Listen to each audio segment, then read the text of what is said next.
অসাধারণ এক পদ্ধতির নাম বীমা, যেখানে ক্রেতা এবং বিক্রেতা উভয়ের লাভ। কিন্তু এরপরেও মানুষ কেন বীমা কিনতে চায় না? একজন বিক্রেতা হিসেবে কখনো কি নিজেকে প্রশ্ন করেছেন? যদি প্রশ্ন করে থাকেন তাহলে উত্তরটা হচ্ছে এটি যে আপনি এখন পর্যন্ত গ্রাহকের লাভের কথা চিন্তা করেননি। সবসময় হয়তো ভেবেছেন যে আপনার নিজের লাভ কিভাবে হবে, কোন বীমা পরিকল্প বিক্রি করলে আপনি কমিশন বেশি পাবেন, কোন বীমা পরিকল্প সহজে গ্রাহককে বুঝাতে পারবেন, সহজে বিক্রি করতে পারবেন, কোন বীমা পরিকল্পের কমিশন রেট বেশি, আপনি হয়তো সেটাই বুঝাচ্ছেন। যে কারণে আপনার লাভের কথা চিন্তা করতে গিয়ে গ্রাহককে রাজি করাতে পারছেন না। গ্রাহকের লাভের কথা হয়তো মুখে বলছেন কিন্তু অন্তর থেকে বলছেন না, যে কারণে আপনার বীমা বিক্রি হচ্ছে না। আজকে থেকে সিদ্ধান্ত নিন, আপনার লাভের কথা ভুলে যাবেন। আজকে থেকে সিদ্ধান্ত নিন, শুধুমাত্র যখন আমি গ্রাহক বুঝাবো গ্রাহকের লাভের কথা ভাববো, শুধুমাত্র আমি গ্রাহকের কথা চিন্তা করব।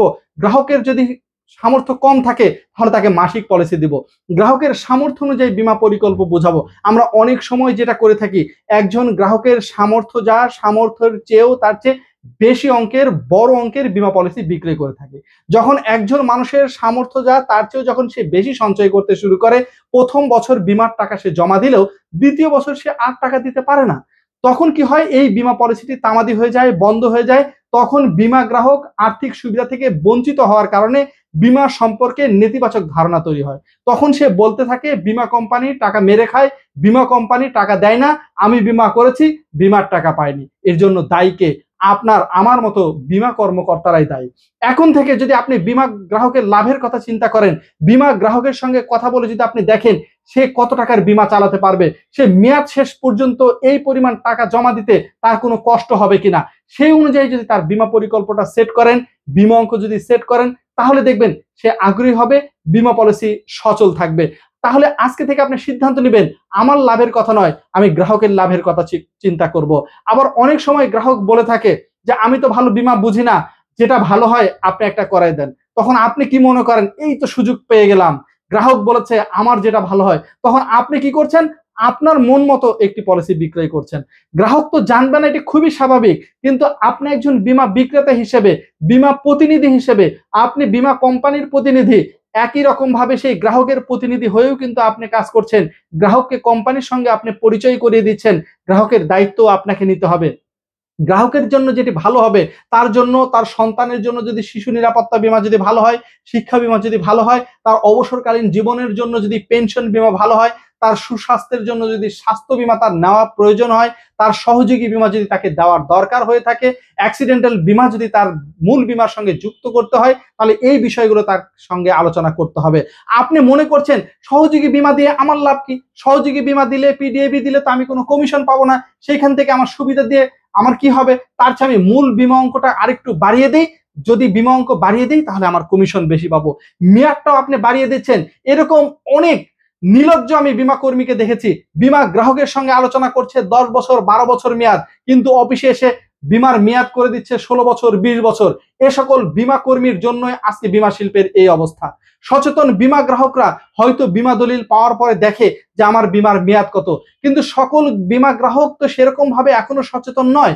তিনি বিশ্বাস করেন আমার কাছে যিনি বীমা বিক্রি করেছেন তিনি আমার বিশ্বস্ত, তিনি আমার খারাপ চাইবে না, তিনি সব সময় আমার মঙ্গল কামনা করবেন, আমার যেটি ভালো সেটাই দিবেন। তখন দেখা যাচ্ছে এই বীমা গ্রাহক, আমি এমনও দেখেছি 12 বছর মেয়াদ পূর্ণ হয়ে গেছে, এখন বীমা গ্রাহক বীমা কোম্পানিতে এসেছে, আমার বীমার মেয়াদ শেষ, এখন আমি বীমা ভাঙবো, টাকা দেন। তখন বীমা দলিলে দেখা যাচ্ছে বীমার মেয়াদ 16 বছর 20 বছর। গ্রাহক যেন আকাশ থেকে পড়ছে, আমি তো জানি না আমার বীমার মেয়াদ এত। তাহলে এই বীমা গ্রাহক যখন সঞ্চয় করেছিল, তিনি স্বপ্ন দেখেছিল আমি বীমার টাকা দিয়ে আমার কন্যা সন্তানের বিবাহ দিব, ছেলের উচ্চ শিক্ষায় শিক্ষিত করব, আমার পারিবারিক আয়ে এই অর্থ ব্যয় করব, অথবা অবসরকালীন জীবনে আমার এই অর্থ কাজে লাগাবো। কিন্তু যখন মেয়াদ শেষ হয়ে গেছে, সে ভাবছে, অফিসে আসছে, তখন দেখছে তার মেয়াদ শেষ হয়নি, বরঞ্চ তাকে আরো 5 বছর 7 বছর 10 বছর বীমা চালাতে হবে। এই পরবর্তী সময়ে টাকা কে দিবে? কোথায় থেকে এই বীমার প্রিমিয়াম সে জোগাড় করবে?